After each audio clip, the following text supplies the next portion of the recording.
Russian flight to Hong Kong is in serious trouble. The other way! The other way! To the left, now to the right. Gravity has become a deadly force as the crew fights to keep the plane from falling to Earth from 10,000 meters. Get out! Get out! Back! The cause of all the chaos, a 15-year-old is at the controls. Get it left, the ground is right there! 3,000? We're not getting any oxygen. We have this terrain alarm. Aeroflot 603. We are in an emergency.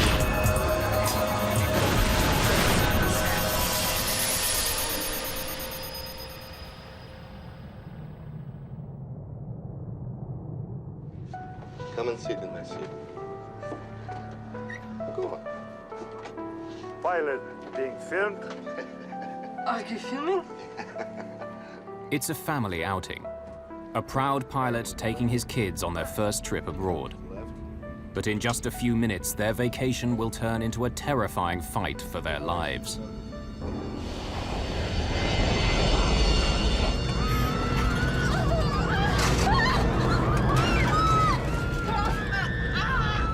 Hold the control column. Just hold it. Back, back! Investigators would be amazed. How did a 15-year-old kid end up in the pilot's seat, flying a brand new passenger aircraft? The other way! Back!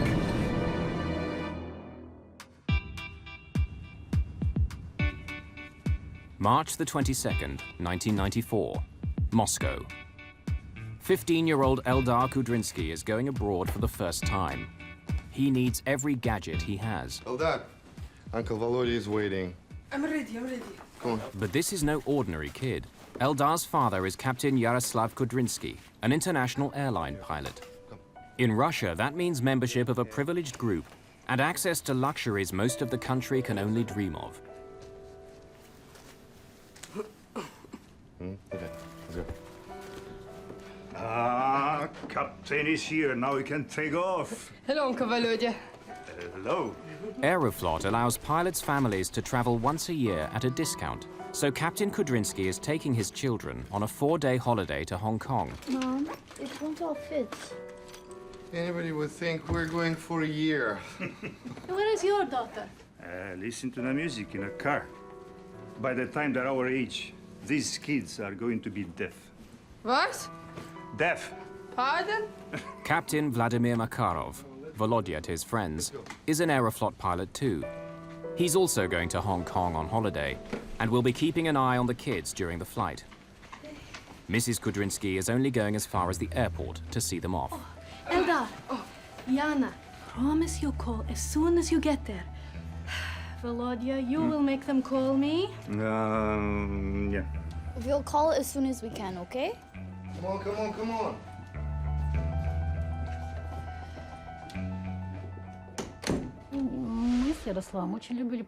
Yaroslav and I love to travel, and so did the kids. They love seeing new places, learning new things. There was a chance for them to come along with their father, and they jumped at it.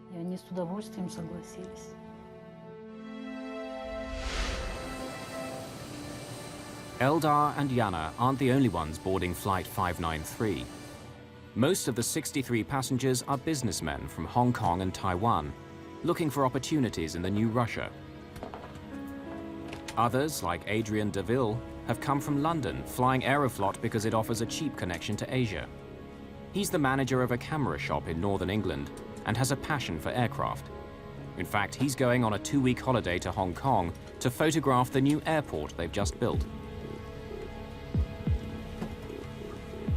He'd go as far as he could. If he thought there was a good airport somewhere in the world, he'd try his best to get to that airport just to go and make some nice photographs. And the trip to Hong Kong grew from that because he wanted to see this brand new airport, which was a feat of engineering at the time. Mark Newport is a British sports promoter who lives in Hong Kong. Mark was in the army, was in the forces, and he went to Hong Kong and he just loved it, and got married out there. chosen Aeroflot. I'd never heard of it until then, because it was just a cheap flight home. In 1994, Russia is in a state of great change. 3 years earlier, the old Soviet Union finally collapsed. A new Russia is bursting out from behind the torn Iron Curtain. Its people want the freedoms of the West, the lifestyle, the international travel. But Russia's state-owned airline, Aeroflot, is getting a makeover too.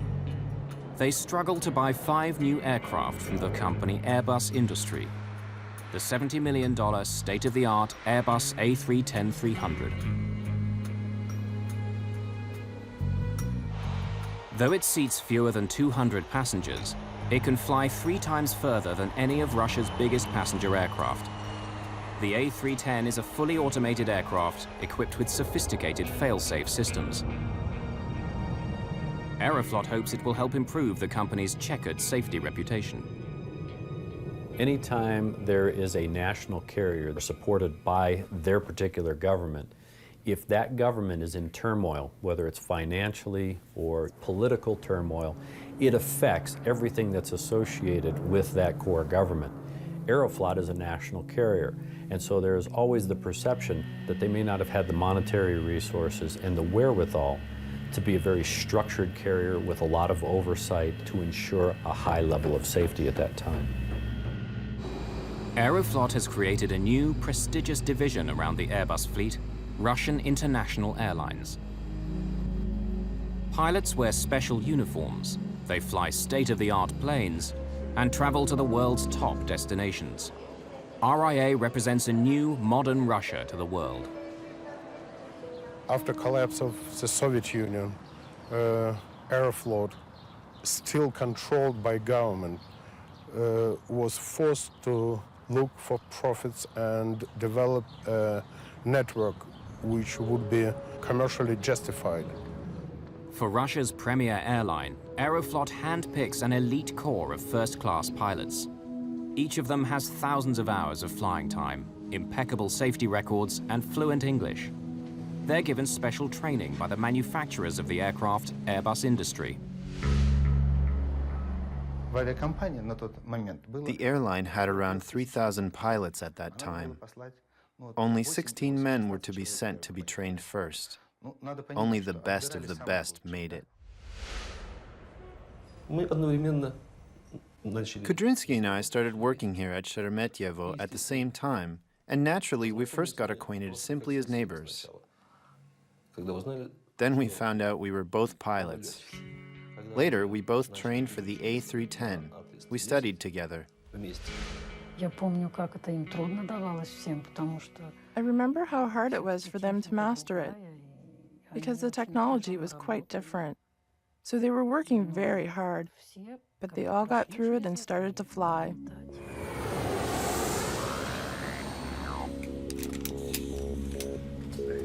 Yana and Eldar are finally on board the new plane they've heard so much about from their father. Hey, now you two behave, or Uncle Volodya will push the eject button. Kudrinsky has 900 hours of flying the A310 under his belt. I must go now,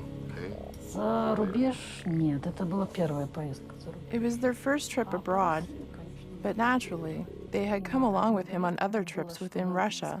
They were quite well traveled for their age.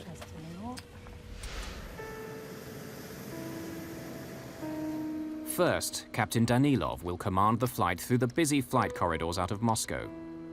Relief Captain Kudrinsky will then take over. When he does, First Officer Piskarev becomes his co-pilot. All 3 are first-class pilots. On this new A310, the flight deck is fully computerized. Like other state-of-the-art aircraft, it's equipped with a sophisticated autopilot that can fly the plane for long stretches of the flight. International routes, like this one to Hong Kong, are Aeroflot's lifeline. They bring in precious hard currency at a time when the domestic market is struggling to turn a profit. Flight 593 takes off at 4:39 p.m. local time. Then it will join the Trans-Siberian Airway, flying east towards Mongolia and China. It's a smooth flight.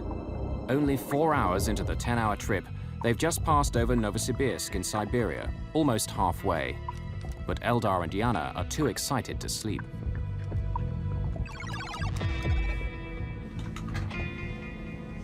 Having negotiated the busy airways out of Moscow, First Captain Danilov takes a rest break. He hands over control to Relief Captain Kudrinsky, who now becomes acting captain for the next leg of the journey. You have control. I have control.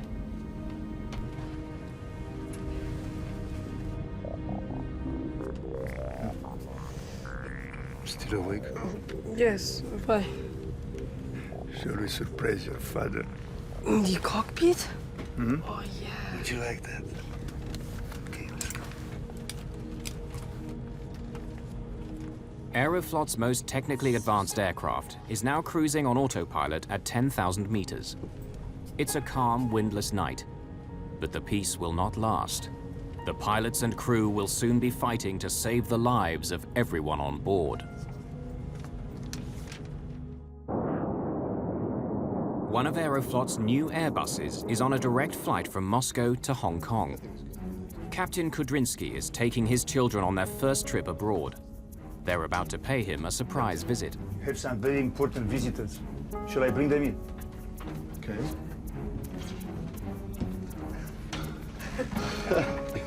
Come on in. Oh, hi, Dad. This is First Officer Igor Vladimirovich Piskarev. Hello.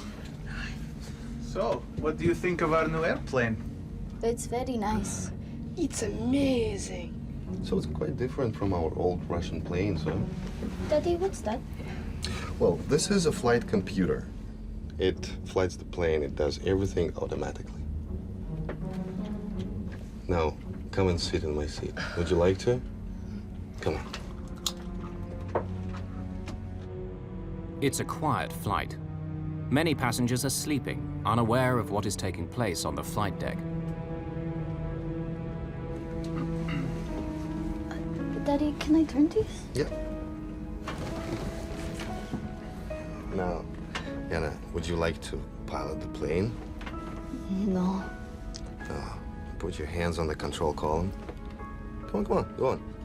But, you know, don't touch any buttons, okay? Especially this red one, autopilot switch. You don't touch it, all right? Okay. Kudrinsky turns the heading select knob. It doesn't disengage the autopilot, but allows him to turn the plane slightly to the left. It makes his daughter think she's flying the aircraft.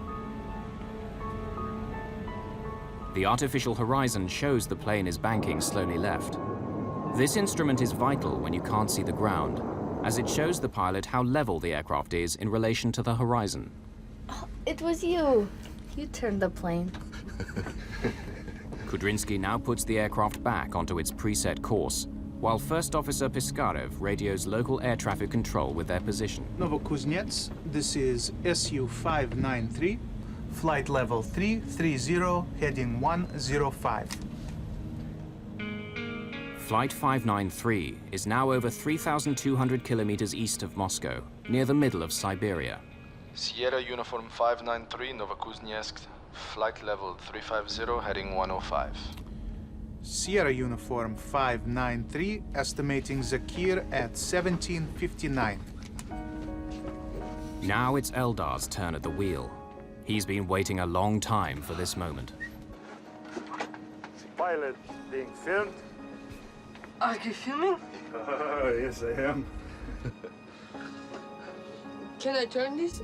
Yeah, but if you turn it to the left, where will the plane go? Left. Right. Look out to the left, watching for the ground when we're turning. Eldar finds the control column quite stiff. It seemed to move easily when his sister was doing it, so he tries harder. But he can't make the plane turn because the autopilot is keeping it on course. Is the plane turning? Suddenly, the column turns easily. Wait. Is the plane turning to the left? Yes, it is. set the horizon to normal for him. Once again, his father switches the heading select knob back to its original setting, ending the turn and Eldar's illusion of flying the plane. Captain Kudrinsky then selects navigation mode. It tells the autopilot to put the plane back on course to Hong Kong. Dad? Dad? But Eldar is still holding the wheel to the left. It's become stiff again. Can I go back to my seat? What for? You'll only go to sleep, and don't run in the first class. They will fire us. Eldar now turns his control column slightly to the right, enjoying his time at the controls. Well, I am going shopping on Temple Street. It's a famous market that only open at night.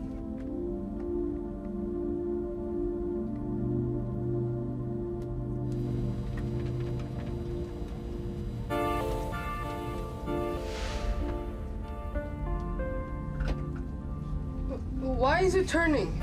Is it turning by itself? Yes, it is. It's been just over 3 minutes since Eldar sat down in the pilot's seat. The plane is tilting sharply, a turn that's getting steeper every second. The plane seems to be turning by itself, but no one seems to know why. Some kind of zone? We've gone into a zone, a holding pattern. Have we? Of course we have. An arc has replaced the straight direction line on the screen. The arc looks like a plane in a holding pattern around an airport.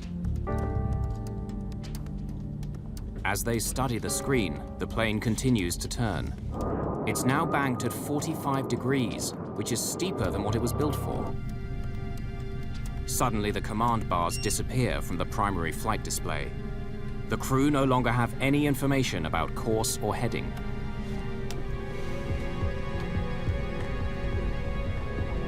The plane is flying at 650 kilometers an hour and banking hard. Like a quick turn in a sports car, the dramatic movement of the aircraft begins to push everyone into their seats. Guys!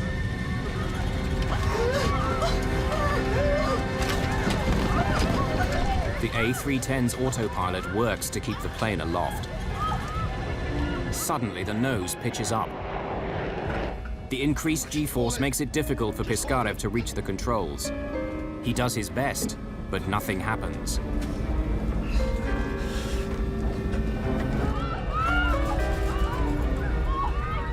Piskarev's hard turn to the left has had no effect on the plane. Hold it. Hold the control column. Eldar is the only one with both hands fully on the controls. He can only follow the most basic orders. He can't get up because the speed of the turn is pushing him back in his seat. To the left. To the left. To the left. Now to the right. The other way. I am trying to get left. Okay, get out. Eldar has been in the pilot's seat for just over 4 minutes. And now he can't leave. His body feels twice its normal weight. Get out. Get out. Kudrinsky can do nothing but struggle against the crippling G-forces. The aircraft is plunging towards the snowy earth, and there's nothing anyone can do. Crawl out to the back. Get out.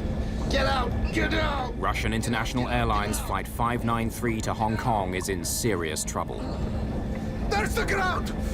The pilot's 15-year-old son has been at the controls for 4 minutes. The plane is turning steeply and losing altitude. The other way! Captain Kudrinsky desperately needs to get back into the pilot's seat, but he can barely move. The plane is turning so steeply and so quickly, the G-forces on his body make it feel like it's twice its normal weight. Everyone on board now feels the force of the plane's dramatic movements. His plane is in a serious crisis, but Captain Danilov can't get to the cockpit. He too is squashed by the powerful forces created by the plane's extreme bank. The plane still isn't responding. To add to their confusion, an alarm begins to sound. It signals the complete shutdown of the autopilot. The plane is now completely in the hands of Piskarev and Eldar. And to make matters even worse, there's another alarm. The other way. The other The way. plane is about to stall. To the left. An automatic safety system kicks in to keep the plane flying. It lowers the nose and puts the Airbus into a steep dive to regain speed. There's the ground! The plane dives at a frightening 40,000 feet per minute. For the people on board, it's like having an elevator fall out from under them. In just seconds, the heavy pressure of the high-speed turn is replaced by near weightlessness. As the plane suddenly drops away, it's now a very dangerous environment. People and objects that are not secured will land anywhere once gravity returns. They'd been flying at 10,000 meters, but now they're falling fast. Unless they do something quickly, they will hit the ground in less than a minute. Piskarev pulls back on the control column as hard as he can to bring the Airbus out of the dive. The nose finally comes up, and the aircraft begins climbing quickly. Gravity now returns with a shock. As the plane climbs, the rapid acceleration pushes people down relentlessly. The dramatic change in speed makes everyone feel 4 times heavier than normal. Meanwhile, First Officer Piskarev is still trying to gain control of the aircraft. Thrust levers! Too slow! Piskarev has pulled the aircraft out of the dive, but it's climbing too quickly. The engines on the A310 don't have enough power to push it almost vertically into the sky. The airspeed drops dramatically. The plane strains to climb, but it's been pushed too far. As the force of the acceleration eases, Kudrinsky leaps into action. But Piskarev has stalled the plane. The nose drops into a corkscrew dive. Now the Airbus is twisting towards the ground from 6,000 meters at a breathtaking 70 meters a second. Full throttle! For the first time since the crisis began, captain and co-pilot can work together to save the plane. Full throttle, no? I got it, I have full throttle! Got it. Kudrinsky pumps the rudder, the vertical surface on the tail, to help break out of the spin. What's the speed? I don't see it. At last, the plane seems to be responding.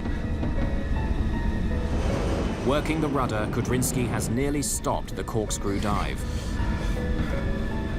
Coming out. Coming out. Too much speed, ease back on throttle a bit. After a desperate struggle, the 2 pilots have managed to pull the plane out of its terrifying spin. They're starting to level out, but still not completely in control. We'll get out of this. Everything is fine. Easy. Pull backwards a little bit. In all the chaos of the past few minutes, the pilots don't know exactly how far they've fallen. Suddenly, they run out of time.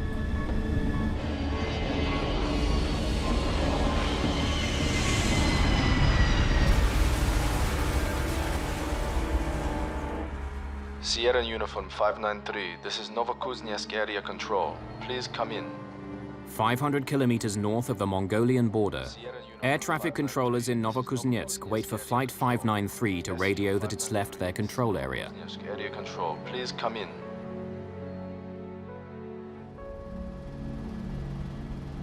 Less than 2 hours later, the first search party goes out to look for the Airbus in the frozen, rugged Siberian wilderness. They finally locate the remains of Flight 593 on a wooded hillside about 100 kilometers east of Novokuznetsk. It's soon clear there are no survivors among the 75 passengers and crew.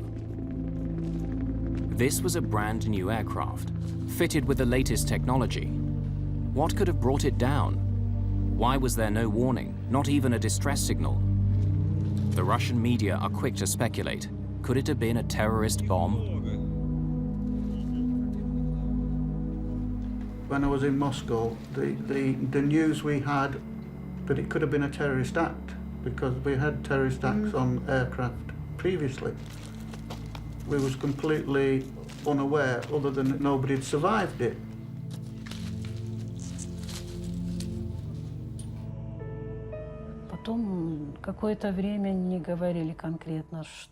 For some time, they wouldn't tell me anything specific. And only on the next day, the airline director told me there was no hope whatsoever. It was a horrible moment, of course. Очень страшный момент. Horrible. Очень страшный момент. It's hard to believe.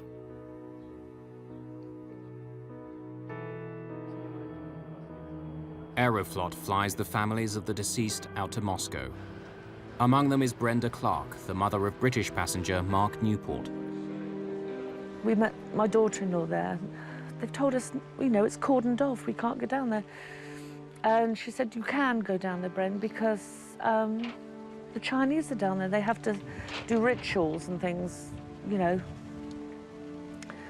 And so she said they're down there. That's when I knew they'd lied to me and said that it's cordoned off. And that's when I told them, I want to go down, and if you don't take me down, then I thumb a lift. The authorities take them to where the plane crashed.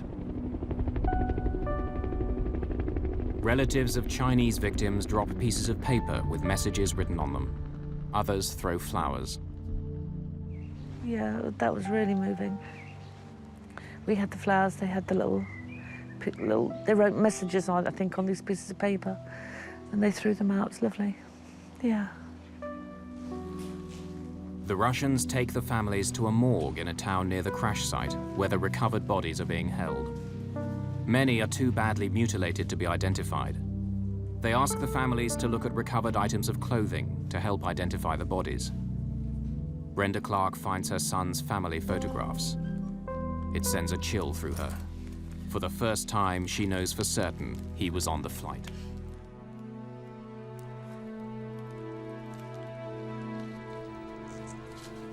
The recovery operation gets underway.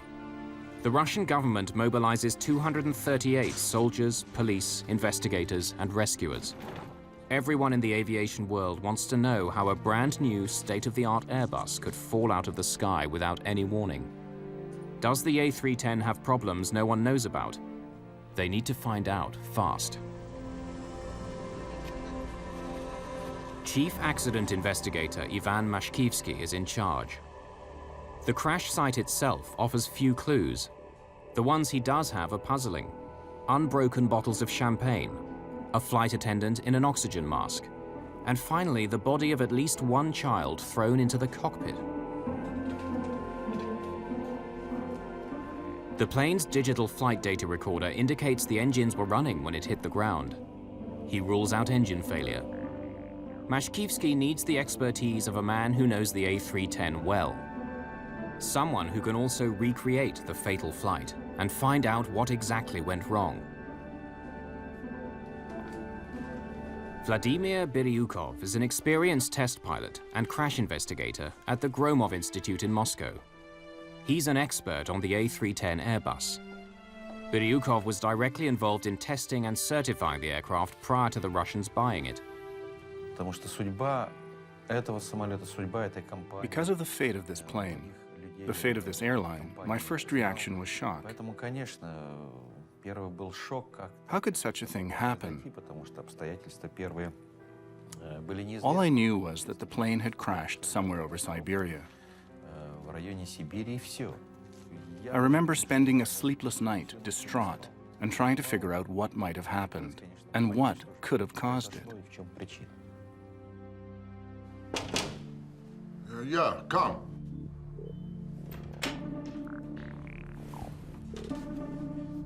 I think you should come and listen to this. Each investigation begins with a complete analysis of the plane's cockpit voice recorder. This time, it reveals something disturbing. Now, come and sit in my seat. Would you like to? Come. Daddy, can I turn these? Yeah. Kudrinsky was in the pilot seat, wasn't he? According to the diagram.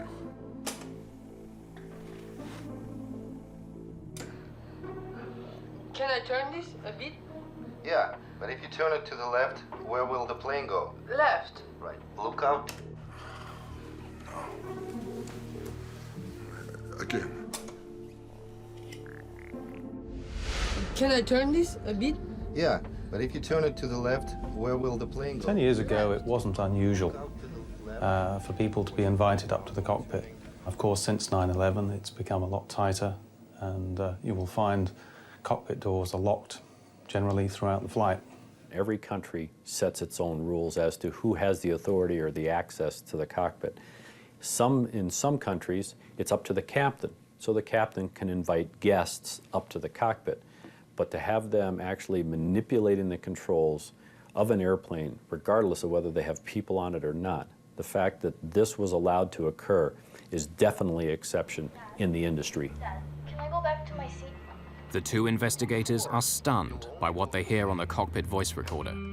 It's unbelievable. These two youngsters, the ones who we couldn't identify, they were not thrown into the cockpit by the crash. They were his kids. And they were flying the plane. The investigators are speechless. How could 3 experienced pilots allow children to fly a commercial airliner? They're about to learn something even worse. The children are only part of the problem. A little-known feature of the plane proved deadly. Why is it turning? Is it turning by itself? Turning to the left. The other way. The other way. To the left now. To the right. The other way. I am turning it left. Okay, get out. Get out. Get out. Get out. Get out. Get to the left. The ground is right there. Russian investigators listen to the cockpit voice recorder of an Aeroflot Airbus that has crashed in Siberia. What they hear makes their blood run cold. Full throttle. Got it. Got full throttle. Full throttle. No. You should understand the frame of mind of the father. He is very proud of what he's doing. He invites his kids into the cockpit. Strictly speaking, it's a violation, of course. But I know such violations do occur in real life. I'm not condemning him or defending him here. What I'm trying to say is that no disaster occurs for just any single reason. There's always more than one, all coming together. But this time, it really does look like a single cause. A child flying the plane. And it sends shockwaves through Aeroflot's higher echelons. No, I think it would benefit them. Investigators feel the pressure. The media has learned that Eldar was at the controls. Aeroflot, trying to improve on its Soviet-era image, wants to minimize the damage. Boris Rybak is an aerospace consultant in Moscow.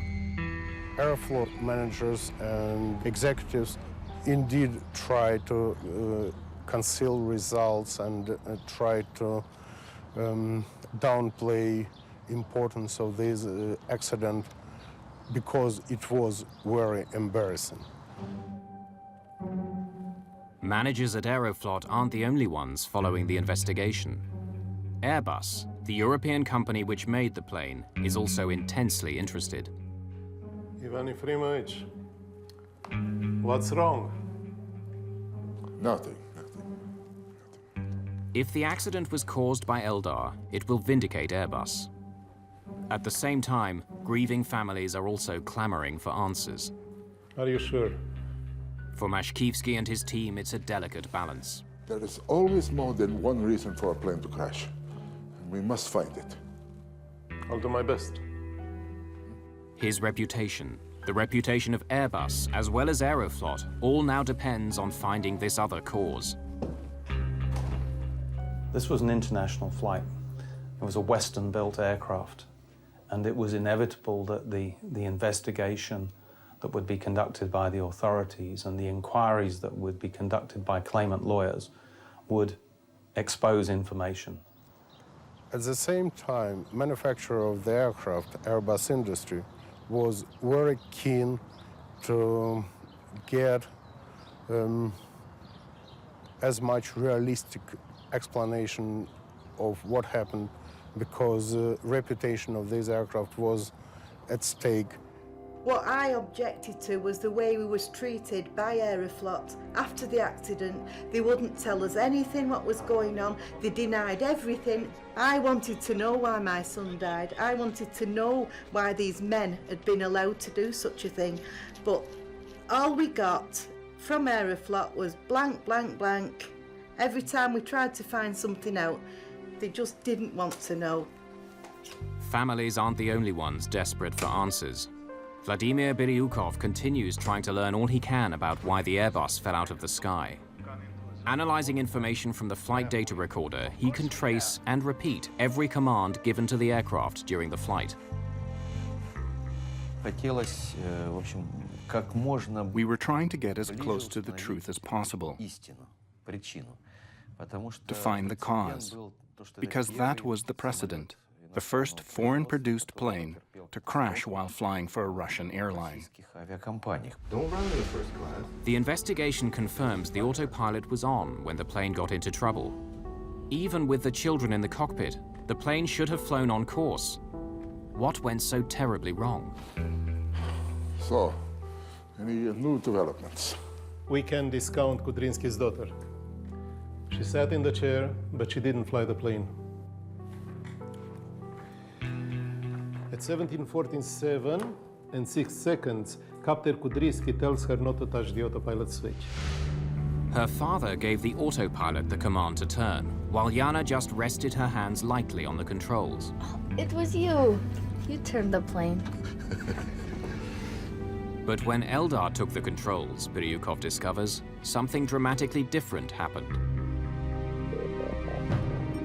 No one could possibly have guessed. Not even the 3 pilots in the cockpit. Biryukov may have found the key to the puzzle. The plane's flight data recorder shows that 2.5 minutes before the crash, while Eldar was at the controls, the autopilot partially disconnects. This is the start of all the plane's troubles. But how did that happen? The autopilot is a sophisticated computer which manages an aircraft's speed, altitude, and heading. Altitude and heading are controlled by 3 key functions. The rudder, which controls sideways movement. The elevators, which control vertical movement. And the ailerons, which are for turning.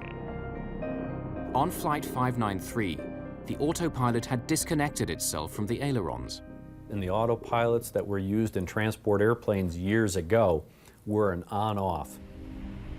In today's sophisticated flight management systems, you can literally take fragments of the autopilot and disengage them, but not necessarily turn the switch off and turn it all off, unless you want to.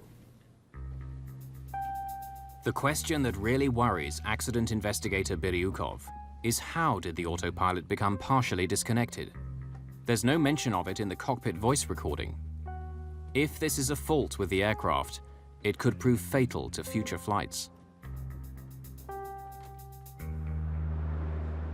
The only way to know for certain is to reconstruct the accident on a flight simulator at Airbus Industries headquarters in Toulouse, France. Biryukov's experience as a test pilot and his detailed knowledge of the A310 is crucial to the investigation. Using information from the flight data recorder, Biryukov reconstructs the events, beginning at the moment Captain Kudrynsky allows his son to sit at the controls. A co-pilot will help replicate Piskarev's actions. Look out to the left, watching for the ground when we're turning. Unlike his sister, Eldar turns the wheel before his father can tell the autopilot to turn the plane. The controls are stiff because he's fighting the autopilot. In the simulator, Biryukov reproduces Eldar's every movement.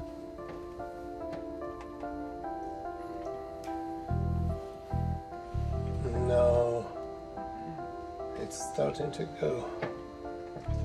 Going. Going. There. Hold it long enough and it disconnects. How long? 30 seconds.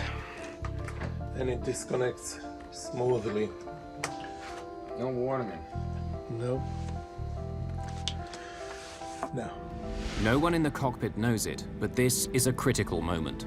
Eldar's resistance actually turns part of the autopilot off. It takes just half a minute, but from here on, Eldar is controlling the ailerons. Eldar is actually steering the plane. Why is it turning? Is it turning by itself? Yes, it is. What seemed like an open and shut case is suddenly much more complex. To the left, the back, the other way. The 15-year-old flying the plane isn't the only reason they crashed. The discovery highlights an apparent flaw in how pilots are trained on the A310. I got it, I have full throttle. Accident investigator Vladimir Biryukov has finally discovered the terrifying sequence of events that made Aeroflot's Flight 593 fall to Earth. Captain Kudrinsky's 15-year-old son had turned the plane's control column against the programmed flight settings. This disconnected the autopilot without warning from the ailerons which turned the plane. There. Hold it long enough and it disconnects. How long? The aircraft then began an uncontrolled turn to the right, which got steeper and steeper. But why didn't anyone realize the autopilot had disconnected? Another peculiarity of the plane is that it has no alarm signaling the disengaging of the autopilot in the list channel. While our Russian planes have an alarm sounding in such an event. So I think that the captain allowed the boy to do it, irregular as it was, believing that even if the autopilot got disengaged, the crew would be alerted to the fact. The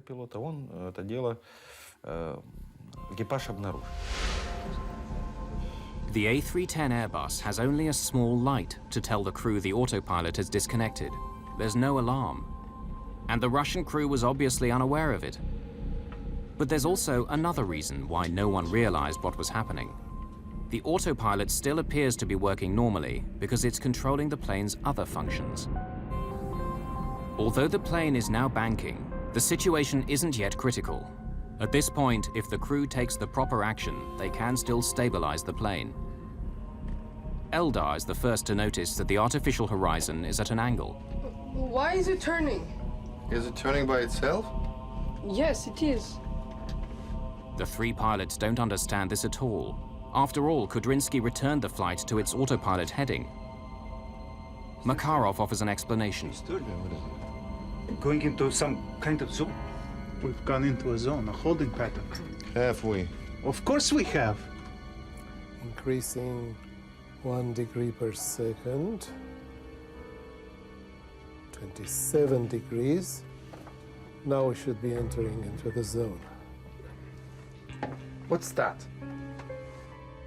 A strange arc now appears on the navigation panel. It looks like the course a plane would take circling an airport waiting to land. There appeared an arc very much resembling the arc that appears on the display when a plane enters a waiting zone. There are waiting zones around airports.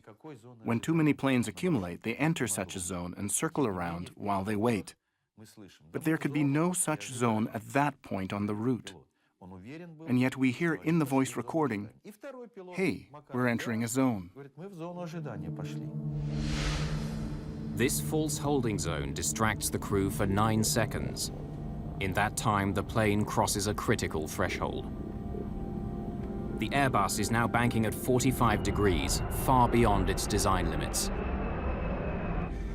It cannot turn this steeply and maintain height. It's now losing altitude. Guys! But the Airbus autopilot is no longer controlling the ailerons. Its other functions try to compensate by pulling the plane's nose up and increasing power to maintain altitude.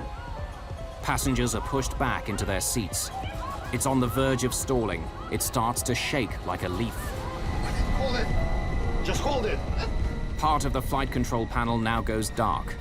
It's a warning sign that the plane has gone beyond its design limits. From here on, the Airbus is out of control. To a zone, a holding. By recreating the fatal flight, Biryukov has worked out how a lapse in judgment and concentration has resulted in a catastrophic crisis. But could the crew have saved the plane and its passengers? The pilots of Flight 593 tried to bring the plane out of its fatal dive by pulling up, but they go too far. The plane climbs steeply and stalls. We're losing altitude. Now we've started to spin, so what do we do?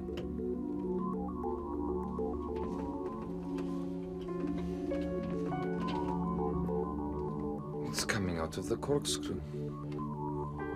Now we're leveling out. In a moment, we'll come out of the dive. All they had to do was let go.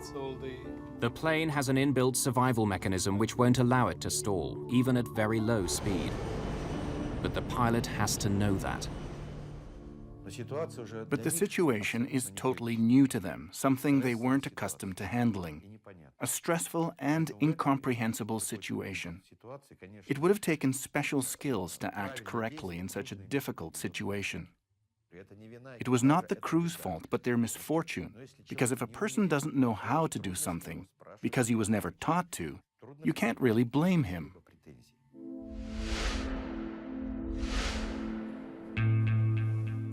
The team's perseverance in an open and honest investigation did show that there was more than one simple cause behind the accident.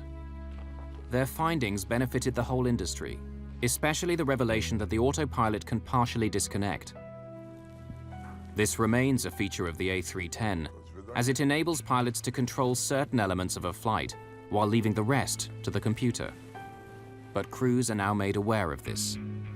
Captain Kudrinski's misfortune is that it was triggered in a way that was unexpected and difficult to detect.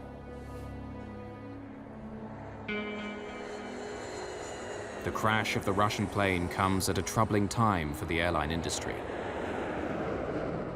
In 1994, the same year that Flight 593 went down, a series of crashes in the United States raised questions about how commercial pilots handle upsets, situations in which an aircraft finds itself in extreme flying conditions. When we think about upset in a large airplane, we think about an attitude of the airplane that's beyond what normal flight regimes would be. That is, greater than 20 degrees nose up, greater than 10 degrees nose down, and bank angles greater than 25 degrees. Within a year, the industry had begun offering pilots upset recovery training, teaching them skills to handle extreme situations like the one on Flight 593. The tragedy of one trip to Hong Kong may have contributed something to the safety of other passengers and crew. For parents and friends of those on board, though, what happened that night is never far from their minds. Adrian DeVille's body was one of 22 that were never identified. Their remains were cremated together by the Russian authorities. In mine, he was asleep, and that's the way I deal with it, and, you know, he didn't know much about it.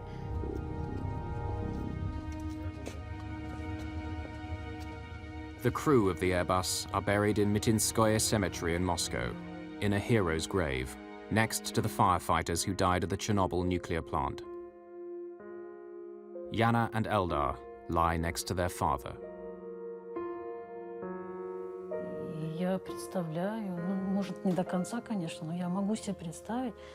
I can imagine the horror they experienced in their last moments. He knew there were not only all those people depending on him, but also his own kids.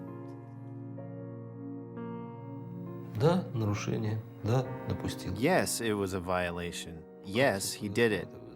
But how it all happened, it was just a freak accident, a bizarre coincidence.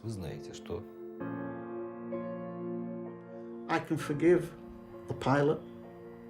I can forgive the children because they were innocent. This man was 39 years old, and for those 39 years he had an exemplary flying career. He had a family, he was proud of them, and it was the final 5 minutes of those 39 years that went awry. Yeah, children shouldn't have been allowed in the cockpit, I don't believe, but me saying that now won't bring Mark back, will it? But it might stop things happening in the future.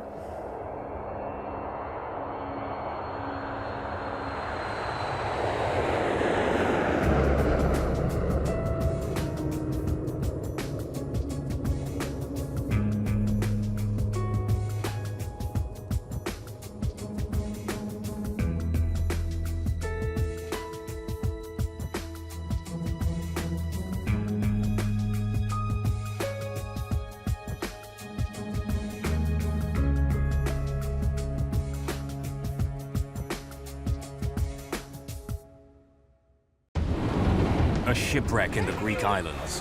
Hundreds of people fight for survival in a swirling storm. With their lives on the line, some people become heroes. Others do whatever it takes to stay alive. Keep her away! She'll kill us both! Investigators uncover an extraordinary chain of events. Small mistakes which have deadly consequences. Mayday! Mayday! We're doing 90 miles an hour! Out of control! Take a life jacket! Where's the Coast Guard? Don't let go!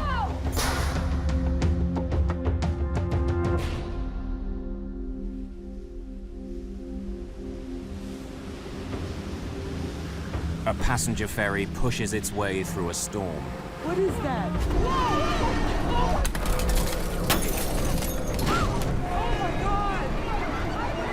Within sight of land, this Greek island's ferry is sinking in high winds and stormy seas. There was a hole, and it was going to sink, and it was going to sink fast. A huge rescue operation kicks in. Rescuers must risk their own lives. I never want to be in that situation ever again, because it was terrifying. But I had enough time to think, okay, well, this is the part where I die.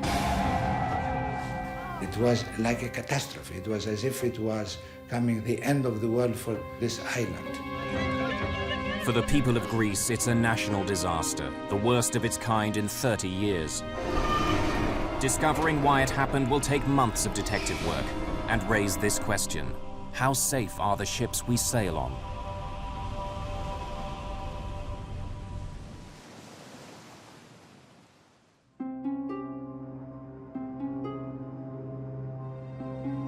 The Greek capital, Athens. This great metropolis has a 3,000-year history. A history built around the city's easy access to the Mediterranean.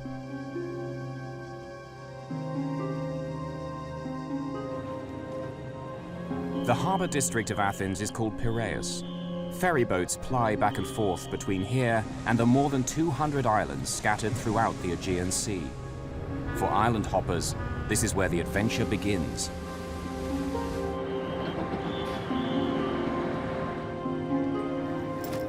It's here somewhere. It has to be. Mayday today would be good. I'm hurrying. Are you sure you don't got... Tuesday, September the 26th, 2000. Christine Shannon and Heidi Hart from Seattle are close friends. They've bought tickets for a ferry ride to the island of Paros, 166 kilometers to the southeast. Express, Samina? Express sounds good. How long is it? Christine's 32 and teaches preschool. Heidi's 26 and just graduated from college. She wants to go into business management. It's been a crazy kind of day. They'd planned on going to the island of Santorini, further south. I have it. Okay, let's go. We have to hurry. Now I have the tickets. Let's go. We'd been enjoying Athens the night before a little too much, and we overslept and missed our Santorini boat. I had never heard of Paros. I even asked them, well, show me on a map where the island is, and then I said, never mind, it doesn't matter, let's just go. It's the next boat, let's go somewhere. So it was a fluke that we were on that boat. Here's where chance is steering them. It could be a whole lot worse. If you dream of a Greek getaway, Paros is just what the guidebooks promise.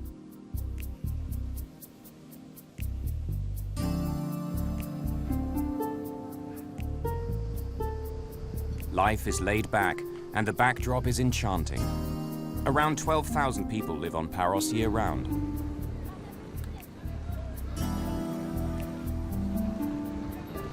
In tourist season, add to that 100,000 visitors. Ferries from Athens head for the harbor in the main town, Perikia. There's constant traffic back and forth to the mainland. As one boat's leaving, another one shows up, bringing hundreds more eager visitors.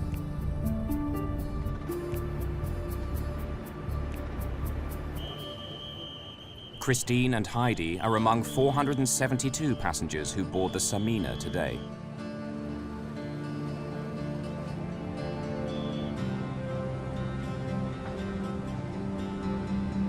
As they get ready to embark, one thing becomes clear. Some of the boats on the island's run are modern, newly built. But the Samina comes from a different era. She's been crisscrossing the Mediterranean since 1966. The Samina was launched before these two were born. And though they don't realize it, Greek safety laws say that in little over a year, the Samina will be pulled out of service and sent to the scrapyard. I made a few jokes to Christine about the lifeboats don't look very safe if we get into trouble out here. I said, we'll be screwed. And I said, well, there's no icebergs in the Aegean, so we should be okay. The Samina can carry more than 1,000 passengers, along with her 61 crew. So today, the ship's less than half full.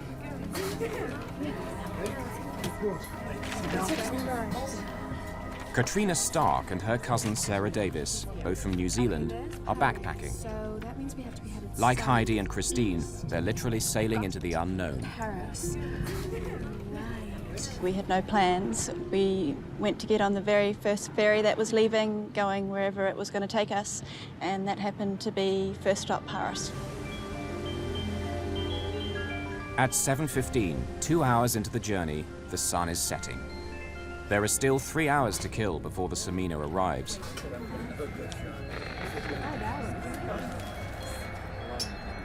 The sports fans on board, passengers and crew, know just how they'd like to spend the time. There's a major soccer game playing live on TV. Athens star side Panathinaikos are up against their German rivals, Hamburg. The reception wasn't very good, and so they had various staff come along trying to fix the TV, and everyone was putting suggestions to how to fix the TV, and it seemed to be quite important to everybody on board that they get to see this game.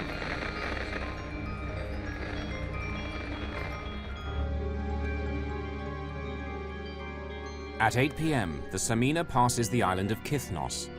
They're on schedule to reach Paros at around 10:15. The wind is rising, the sea is growing rougher, but these northerly winds, known as the Meltemi, are frequent at this time of year. The Samina has weathered conditions much worse than this over the past 3 decades. I'm gonna take a nap! Heidi and Christine are the only people left outside. They think their tickets don't allow them to go in. Wake me when we're there! I said, we have third-class tickets. We have to stay out on the deck. It's going to be a cold, wet, terrible night. But I didn't even think to go downstairs where most of the people on the boat were. For the crew of the Samina, the nighttime journey is routine.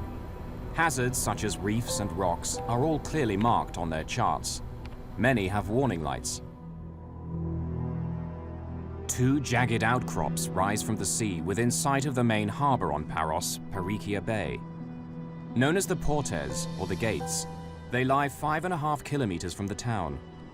For every mariner sailing these waters, the Gates of Paros are a familiar landmark. They're welcoming, but dangerous too.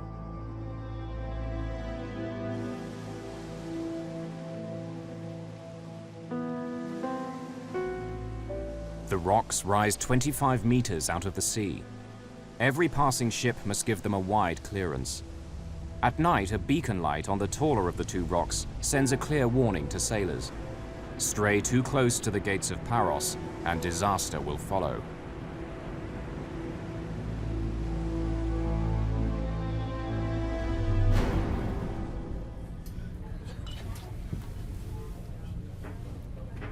They're still 2 hours away. But they're sailing into a growing storm. Despite the weather, Christine and Heidi are still out in the open. Had I known we could go to any other part of the boat at that point in time, I would have. But I didn't know, and actually being in that part of the boat, I think, was very fortuitous for us because we were able to be aware of what was going on later. Being out on the deck will help save their lives. Soon, everyone aboard will be fighting for survival.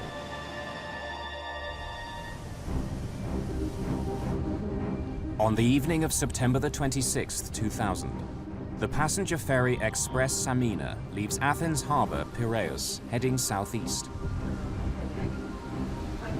She's making for the island of Paros, 5 hours away in the Aegean Sea. As the sun sets, the weather deteriorates until by nightfall the ship is being buffeted by a northerly gale. But the crew are used to such conditions. Their ship is big enough, tough enough to survive far worse. The Samina is 115 meters long, more than a soccer field, and 18 meters wide.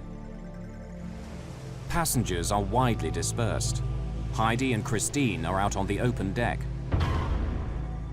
Katrina and Sarah are inside the main passenger lounge. The nerve center is here, the engine room. It's below the waterline, but is protected by a series of watertight doors. The crew need to move about, but the ship is safe so long as they lock the doors tight behind them.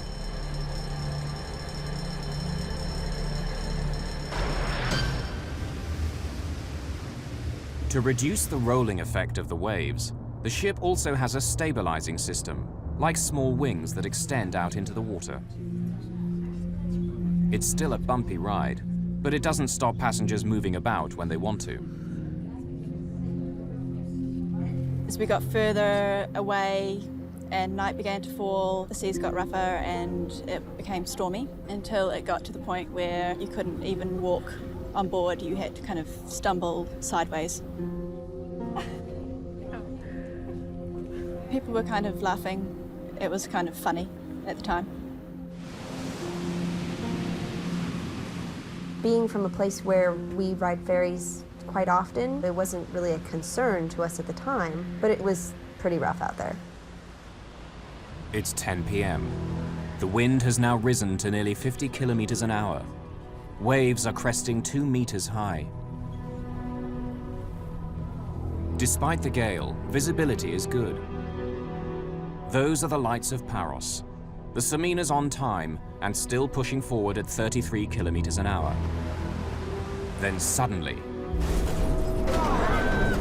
the ship lurches sharply to the left. What's that? No. The boat turned enough that it startled me awake, and I woke up and was kind of dazed a little bit. You can't just park a boat like you're parking a car, and so I thought it was odd that I felt this G-force of the boat turning. Christine said, "Hey, there's lights. I see shore. We must be getting pretty close to docking." The lights of Parikia, even car headlights, are clearly visible just 5.5 kilometers away. But then another light cuts through the darkness.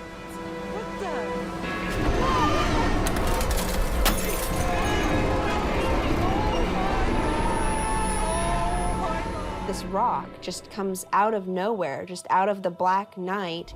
And I'll never forget what it looks like in my mind. It was, you know, this brown, kind of craggly, sandish looking rock that had lights on top of it shining down so it illuminated it. And it made it look like a movie set. The side of the boat scraped along the side. I could have walked over and touched it. And you could hear down in the lower decks of the boat that the metal was just ripping apart. The unthinkable has happened. The Samina has crashed against the gates of Paros.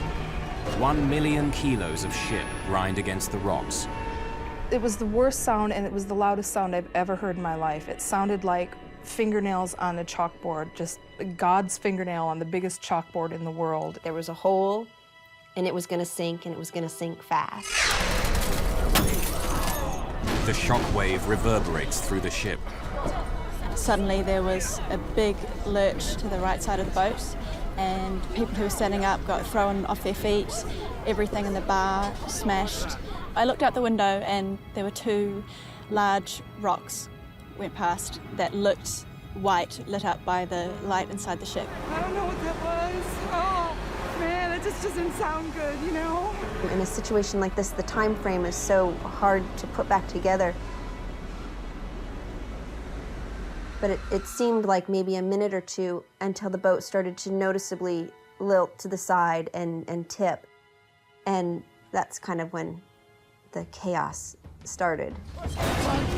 Get out of this place. Where am I supposed to run to? Get off this ship!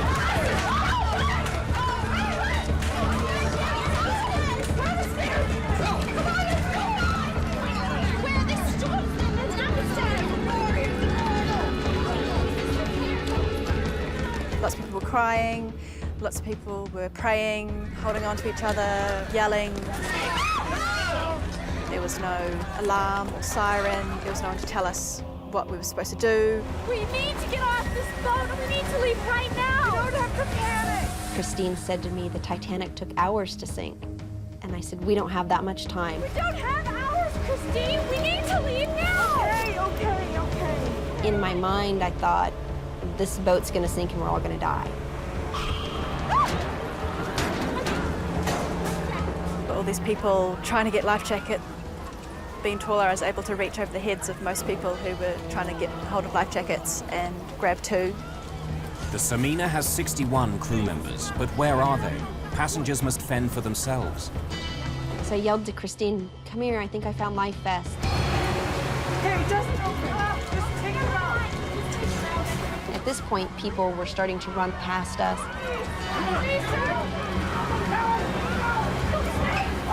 And I was saying, here, take these, and throwing them out, and people were just panicking.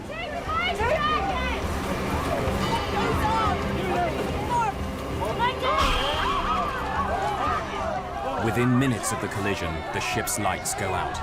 Passengers are plunged into darkness until emergency generators kick in. And then the first flare went off. This eerie red glow coming down over the ferry gave it a whole nother feeling of just terror that we're out in the night, in the dark, and the ferry's gonna sink.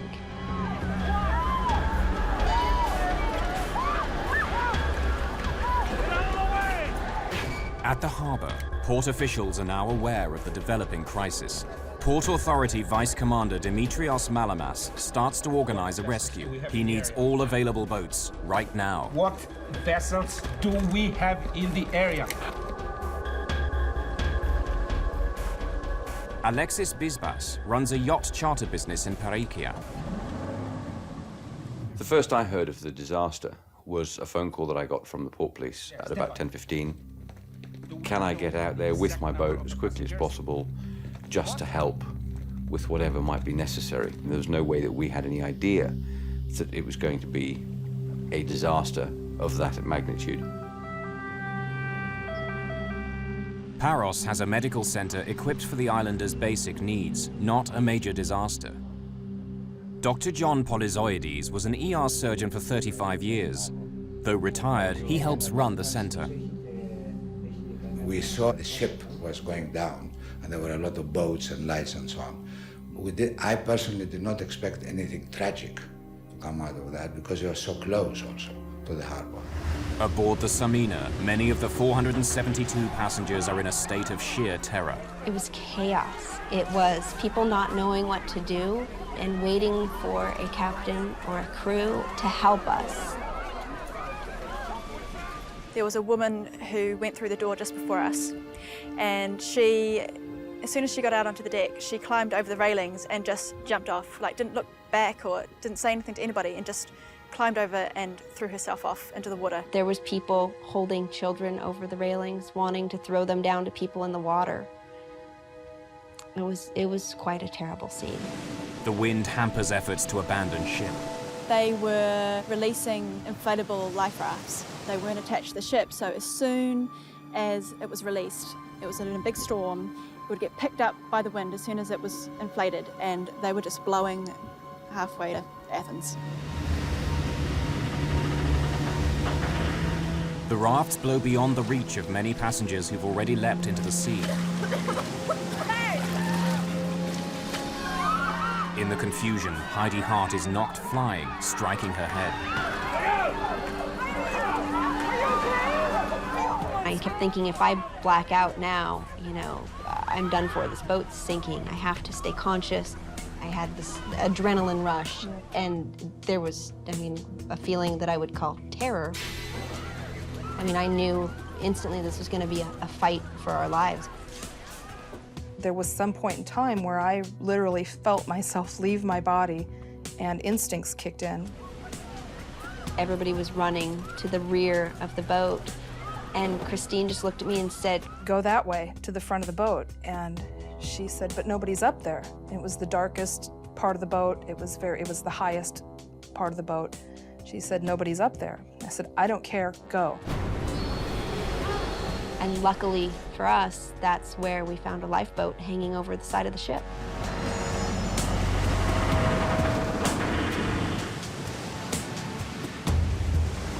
Heidi and Christine have escaped the sinking ship, but they're still at the mercy of the storm.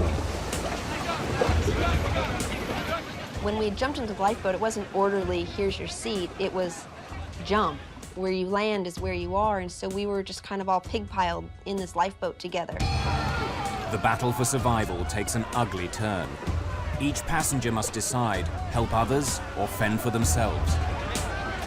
There was 5 or 6 men in the back of the boat, and they were fighting with each other. They were yelling at each other. As the ferry was sinking, they kept pointing at the ferry and fighting with each other. And then, you know, this is when I see the guy swimming up to the boat, and so I started getting ready. I'm thinking, okay, I need a rope. I gotta throw him something. He has no life vest on.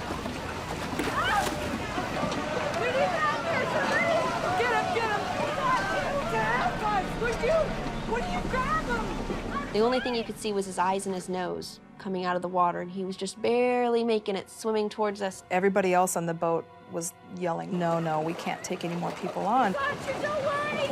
I've got you! Now Heidi leaned over and grabbed this gentleman's hand, and I reached over and grabbed her by the waist, and she told me, "I'm not letting go," and I yelled to the other people, "She's not letting go." He had taken off almost all of his clothes. He was wearing just his underwear.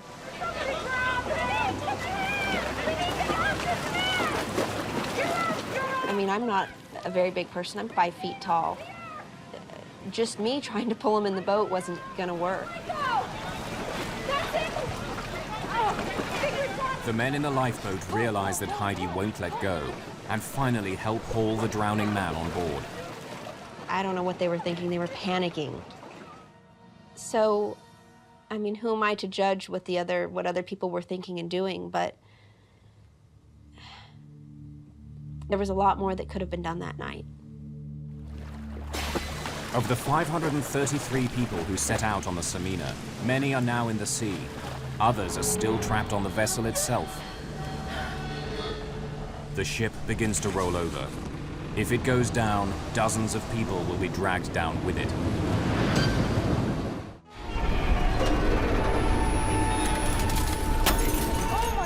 The passenger ferry Express Samina has struck rocks near the island of Paros in the Aegean Sea.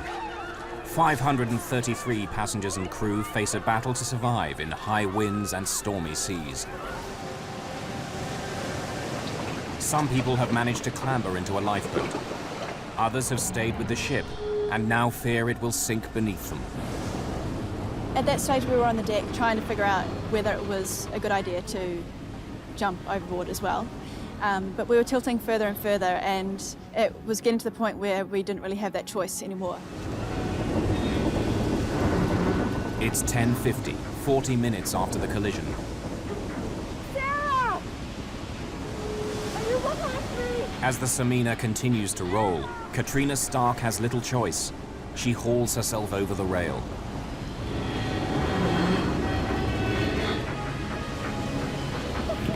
The ship has turned completely on its side. Katrina is sitting on the hull. Should she try to swim for shore or wait for rescue? While I was sitting there thinking about that, all of a sudden, the ship just sank underneath us and sucked us down and everything around it. I don't know how much time we were under the water, but I had enough time to think, okay, well, this is the part where I die. This is the part where I drown. I kind of thought, well, okay, that's fine, and had enough time to be okay with that. Just as we got there, we saw the ferry sinking, which was an extreme sight. And to see this entire ship sink beneath the waves and to be gone and just leave us in our little lifeboat it was amazing. It was almost beautiful in a sad sort of way. And then complete blackness, darkness, huge waves.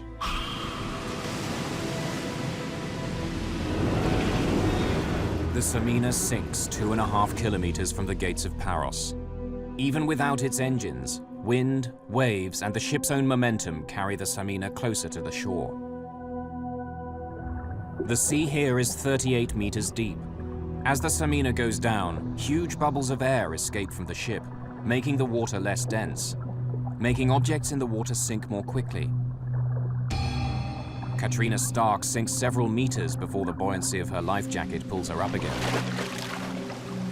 As suddenly as I had been sucked under, suddenly I popped out the top. Her priority now is to find her cousin, Sarah. In the storm, she can't tell where she is. The waves were so big that for 1 second it sounded like she was over there, and so I tried to swim that way, and then the next second it sounded like, oh, she's over there. I tried to swim that way. Sarah! Sarah! I can hear you, but I can't see you! Sarah! Sarah! Eventually I just said to her, okay, make sure that you get on a boat and get back to land, and I will see you back on shore.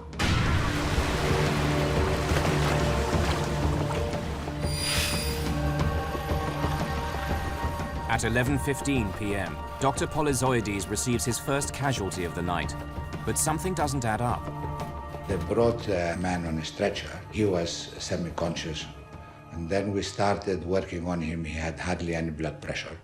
And when we were resuscitating him, I realized that he was dry, which it meant that he didn't actually, he was not from the ship.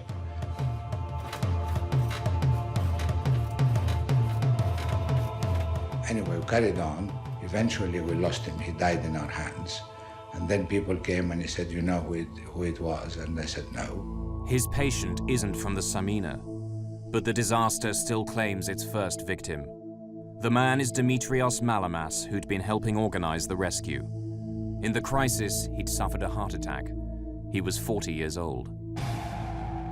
So you can understand, even at this early stage, although we did not know the number of people that were going to lose, there was that sense of tragedy immediately from the very beginning. A local shopkeeper, George Skandalis, grabs his video camera and captures these first raw images as survivors begin to appear. As soon as we got close enough to shore, and when I saw this white cathedral with the blue dome top, that was when I finally knew we made it. We're gonna get to shore, we're gonna be alive.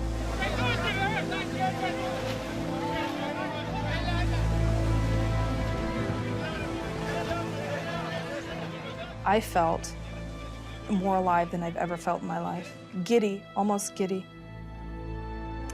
And actually afterwards, one of the things that I had to come to terms with was that people died and I felt so alive. One of the local fishing boats now appears, crowded with people who've been dragged from the sea. Local boat owner Alexis Bisbas is part of the rescue flotilla searching for survivors. 1 minute we were flying across the top of a wave, the next minute we were burying the bow of the boat into the previous wave. We had water coming across the decks. I've been sailing all my life. I've never had a situation like that. I never want to be in that situation ever again because it was terrifying. He plucks 25 people from the sea in 3 trips out into the stormy waters. One of the amazing things in these situations is the way that people behave. A young man we pulled out who was still carrying his portable stereo system. So the one hand's trying to grab hold of the boat and the other hand, as we realized, was being hampered by this stereo system that he still had in his other hand.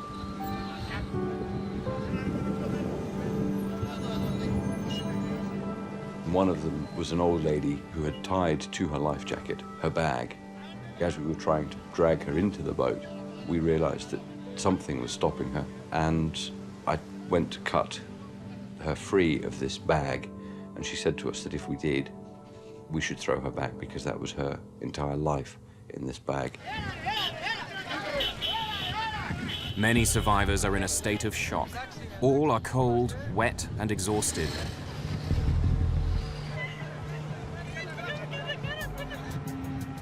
Just a few hundred meters away, dozens of people are still in the water, trying to stay alive until they're spotted by a rescue boat. Katrina Stark and a fellow survivor, a total stranger, are now clinging desperately to a piece of wreckage. My first surprise about being in the water was that it was warm. I was really expecting the water to be cold.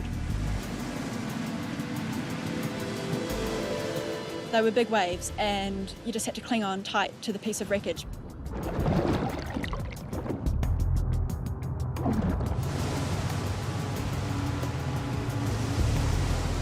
Not too far away from us was an older Greek woman who couldn't swim. And she was panicking and was screaming and yelling, trying to get someone to come and save her. And the guy that I was with was saying, she's going to want to come over to us, and if she grabs hold of us, she's going to drag us down. Keep her away! She'll kill us both together! She had kind of wild eyes, like she was clearly panicking. And a big wave came and washed over her, and she didn't come back up out of the water. She had drowned.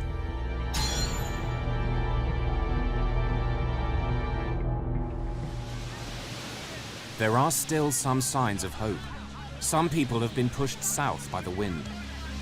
Miraculously avoiding being smashed onto the rocks, they've wound up on a sandy beach, the Bay of St. Irene. A life raft beaches in the same spot.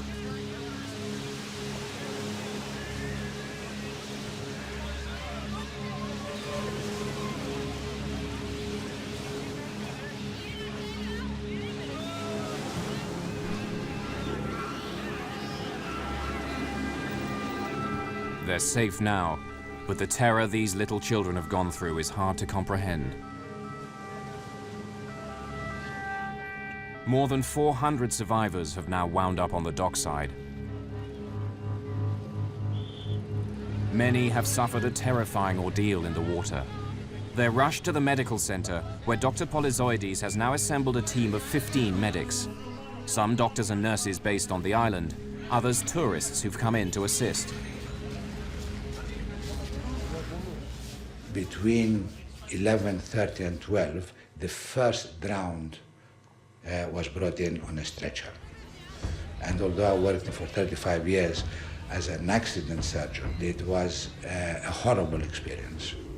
And that was the beginning of the horrific feeling which I had that this is serious now.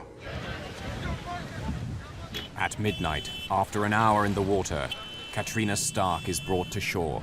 We were the last people that they were able to bring up onto the boat. And they headed back for the harbour.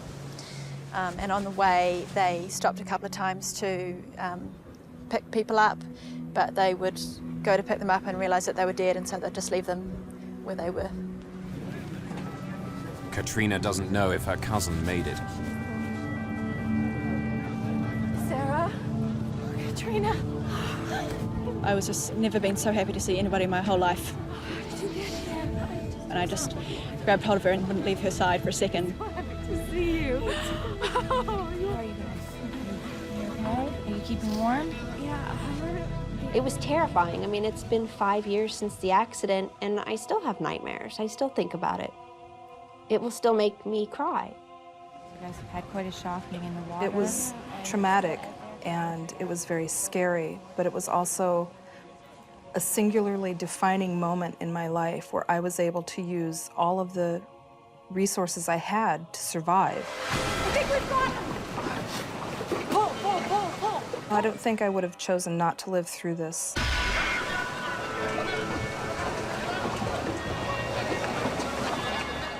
At midnight, more than 2 hours after the collision, the rescue operation is becoming more and more a search for bodies. When you start seeing the bodies in the sea, somebody that I knew that an hour ago they were breathing, and suddenly they're dead, and it was very distressing. I mean, it took me a very long time to put it out of my mind. It was very difficult. 25 people are now confirmed dead. As victims continue to arrive, Dr. Polyzoides is overwhelmed. Do I go to this room and try and save someone? Do I wait and see whether it's worth saving? And it was like a catastrophe. It was as if it was coming the end of the world to this island. So it was almost like you're seeing a movie that's not happening to you. Every half an hour, the number of bodies increased. By 2:30 a.m., the number of dead reaches 60. There's no room for so many bodies in the medical center. The Church of St. Nicholas on the waterfront now becomes a temporary morgue. The search for people, alive or dead, continues right through the night. Very soon, investigators will begin to ask tough questions. Who's to blame for the sinking? Why did so many people have to die?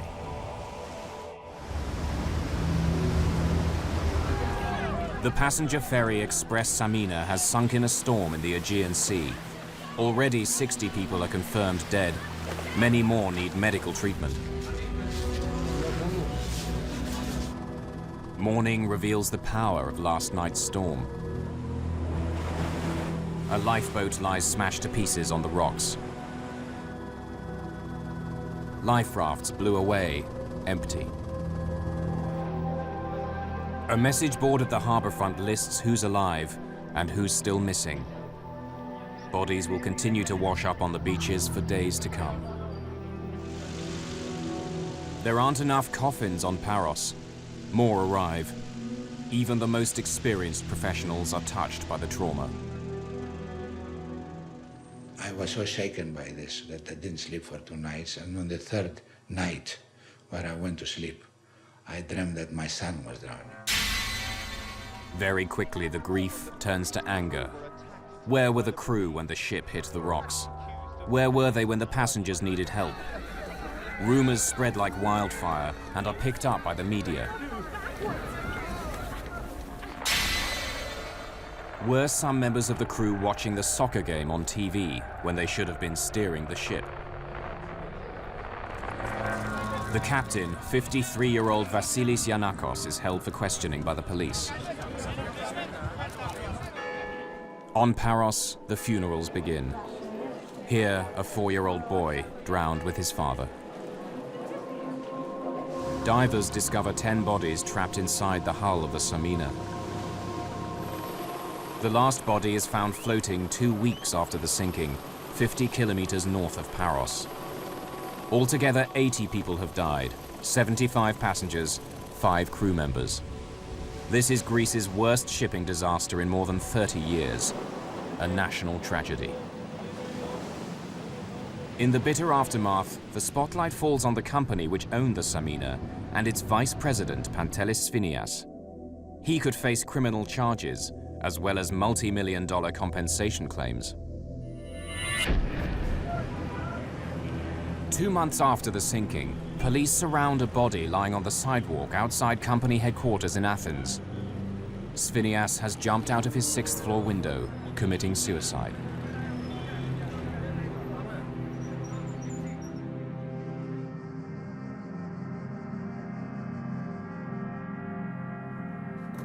Maritime experts at the National Technical University of Athens begin an inquiry. Detailed testimony is gathered from 46 crew members, as well as 192 passengers. The Greek legal authorities want the university to give them a thorough explanation of what happened.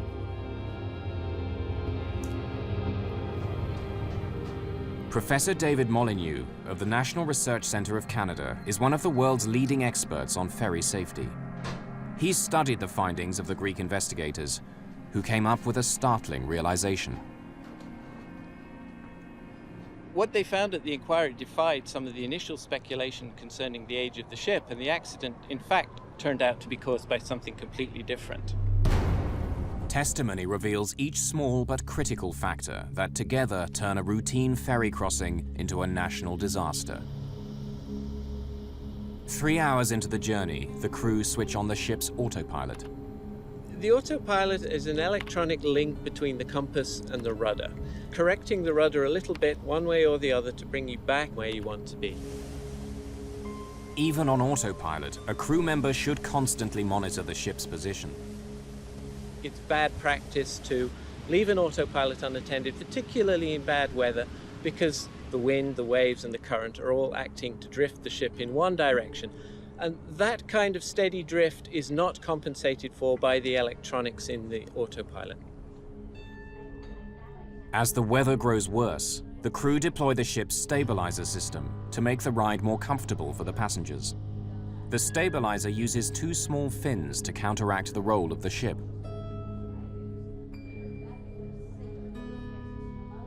But something extraordinary has happened. Only the starboard or right-hand stabilizer fin has extended.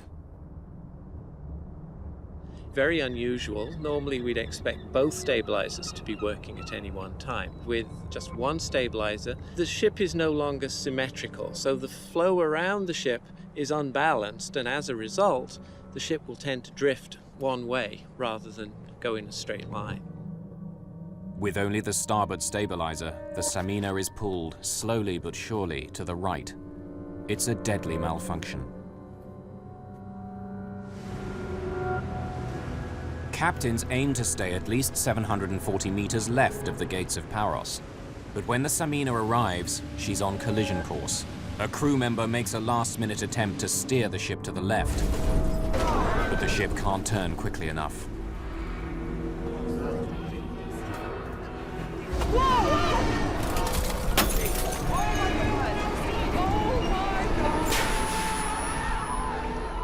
It was very unfortunate the ship got hold, but there was really no reason why the ship should have sank. The damage was within the range that you would normally expect a ship to survive. The east face of the taller pinnacle is where the ship strikes, at 12 minutes past 10 p.m. There's a 6-meter lengthways gash, as long as a telephone pole, and 1 meter wide.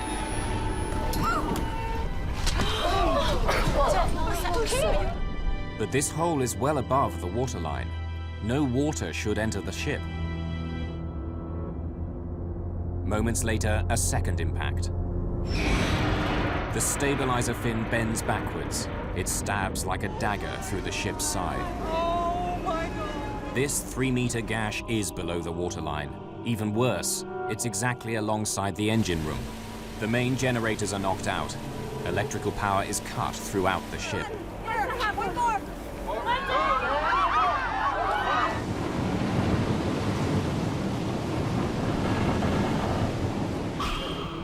The investigating team orders divers to make a detailed survey of the wreck of the Samina. Inside, they discover the final piece of the puzzle. Even with 2 large holes, the ship could have been saved. One final error sealed the fate of the Samina. The passenger ferry Express Samina strikes rocks near the Greek island of Paros. With 2 gaping holes in her starboard side, she capsizes and sinks in 38 meters of water. Divers go down to survey the wreck and make a startling discovery. Like all large seagoing ships, the Samina is divided into separate compartments, sealed by watertight doors like this one. Safety laws insist they remain locked while the ship's at sea. On the Samina's last journey, some of the doors were open. If you imagine in your house, every time you went through a door from the kitchen, you had to close it, lock it, move on to the living room, open that door, close it, lock it, and carry on. It really does slow down your everyday life. So there is a tendency sometimes to leave these doors open. Because they're left open, water is no longer confined to the engine room. And now that the power is cut, the crew can't close the doors remotely.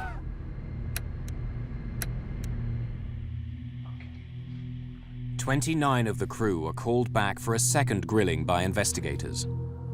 This testimony provides an exact picture of the ship's last moments, data which is now built into a computer model. At 10:15, 3 minutes after the collision, the ship is listing only 5 degrees to the right. but filling fast through that hole in the engine room. By 10:25, she's listing 14 degrees. Now the 6-meter gash, which was above the waterline, is exposed to the sea.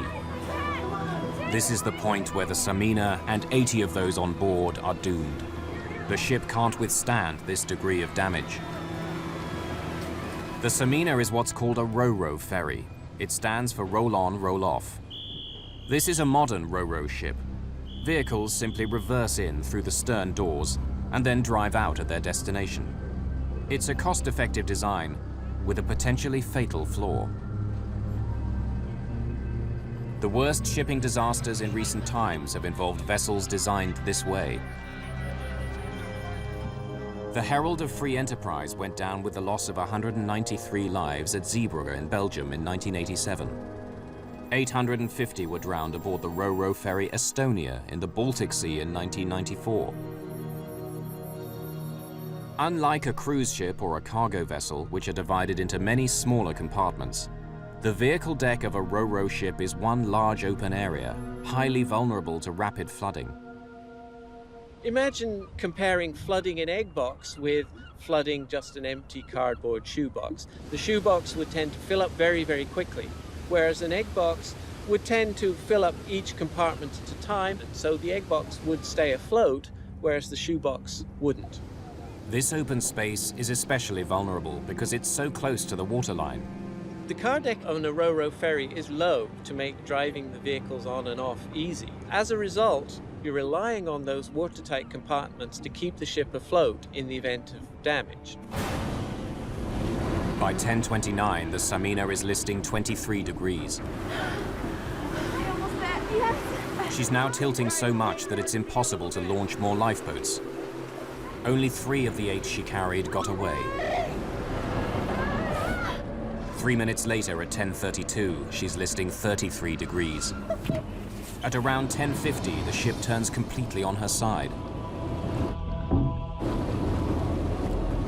We know the exact time that the ship sank because the clock on the bridge was stopped at 2 minutes past 11.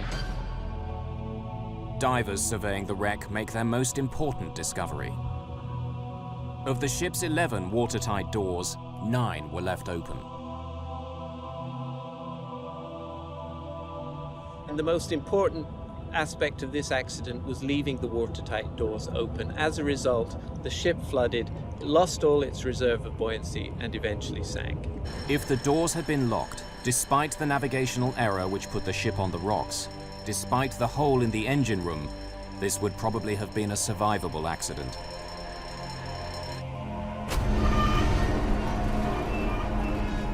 The trial of ship's captain Vasilis Giannakos and 7 others began in May 2005, more than 4 years after the disaster.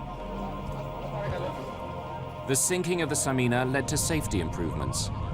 Greece cut the maximum working life of passenger ferries from 35 to 30 years. The tragedy also helped speed the introduction of voyage recorders, like an airplane black box.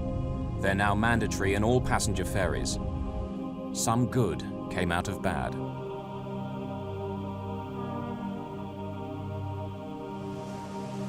For the first time since those dramatic events, Katrina Stark has come back to Paros. It's an emotional return.